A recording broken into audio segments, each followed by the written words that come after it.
Salut chers amis en Jésus-Christ et bon dimanche à vous tous. Nous sommes au 20e dimanche du temps ordinaire, l'année B. Et nous méditons autour du thème Jésus, le pain de vie. Nous lisons du livre des Proverbes, chapitre 9, versets 1 à 6, Éphésiens, chapitre 5, versets 15 à 20, et Jean, chapitre 6, versets 51 à 58. Et dans la lecture évangélique d'aujourd'hui, Jésus revient avec sa déclaration de « Je suis ». Et cette fois-ci, il dit qu'il est le pain vivant descendu du ciel.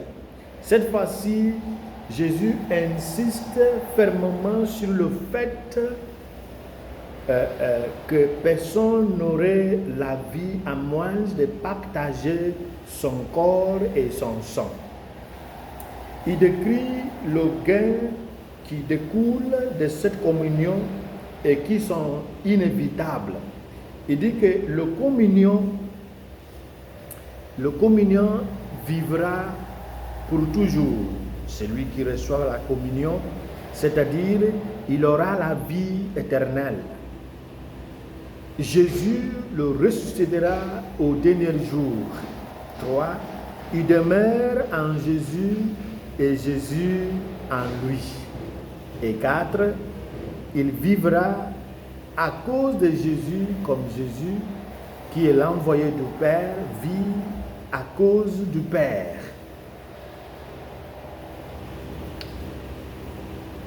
Dans le péricope que nous venons de voir, Jean chapitre 6, versets 51 à 58, on voit une participation quelque peu passive, mais qui rapporte beaucoup. Manger du corps et boire du sang de Jésus. Et toutes ces faveurs vont suivre. Quand on regarde attentivement, les deux premiers bénéfices d'être en communion avec Jésus sont eschatologiques, tandis que les deux dernières parlent de la participation active présente ou de l'implication dans communion dans la vie de Jésus. Maintenant, demeurer en Jésus et vivre à cause de Jésus parle d'une activité.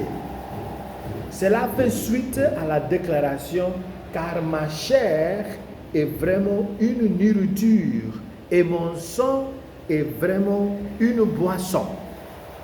Celui qui mange ma chair et boit mon sang demeure en moi et moi en lui. » L'emphase, utilisons la phrase « Mon sang est vraiment une boisson, ma chair est vraiment une nourriture » suggère que la chair et le sang de Jésus donneraient nourriture et force comme le ferait la vraie nourriture et la vraie boisson. Demeurer en Jésus est une activité requise de l'Église pèlerine.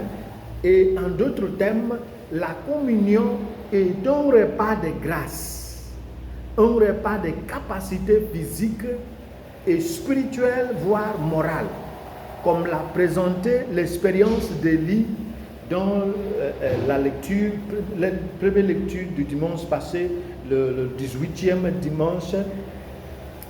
dimanche du temps ordinaire, l'année B.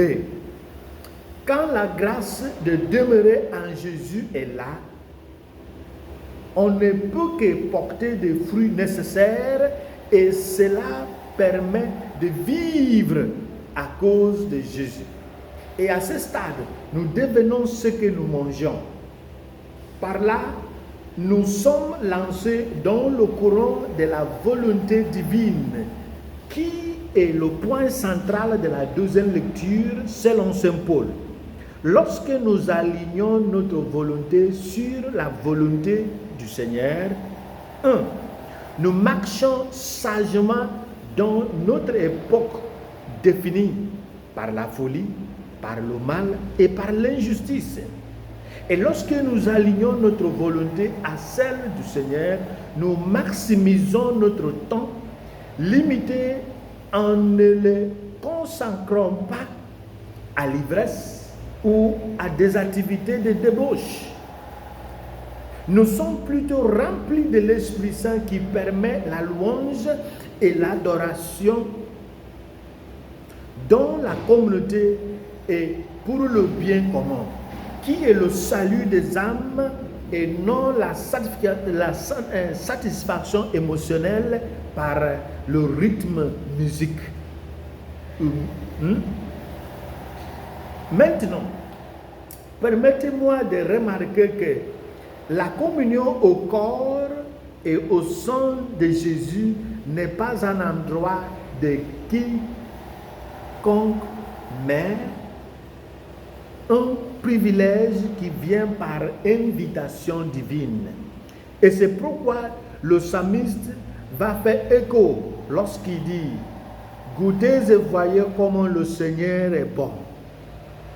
C'est pourquoi le prédicateur, dans la première lecture, parle de la sagesse construisant sa maison pour peindre l'image d'un repas d'amour filial en érigeant ces 7 piliers.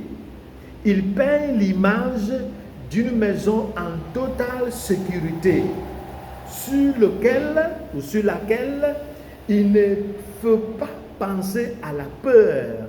Parce que avec les 7 piliers, la maison est en sécurité.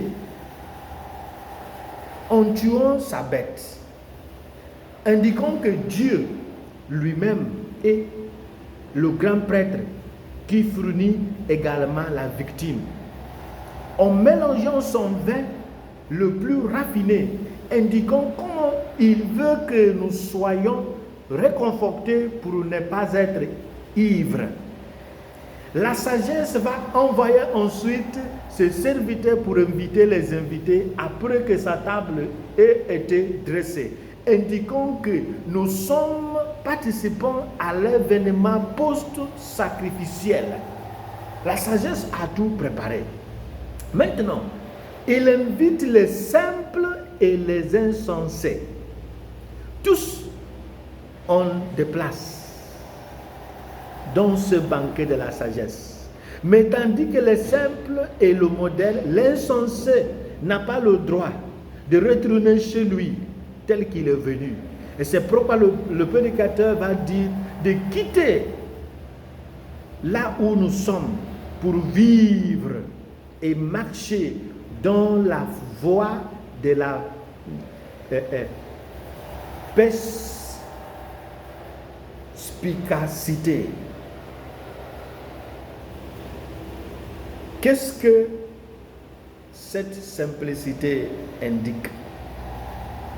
La simplicité parle de la pureté du cœur à l'image des petits enfants.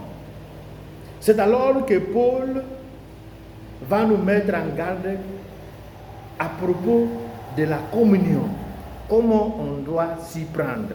Et Paul nous dit, c'est pourquoi quiconque mange le pain ou boit la coupe du Seigneur indignement est responsable du corps et du sang du Seigneur. Que chacun s'examine lui-même et qu'ensuite il mange du pain et boit de la coupe, car celui qui mange et boit un jugement contre lui-même s'il ne juge pas correctement le corps. Première lettre de Saint Paul aux Corinthiens, chapitre 11, versets 27 à 29. C'est donc sur cette condition paulinienne que notre participation à la chair et au sang de Jésus peut nous procurer la vie éternelle. Sinon, ça devient la mort éternelle. Que Jésus, qui est le pain de la vie, nous dispose et nous prépare pour que nous puissions le recevoir, pour qu'en le recevant, nous ayons la vie éternelle et qu'il nous bénisse le Père, le Fils et le Saint-Esprit. Amen.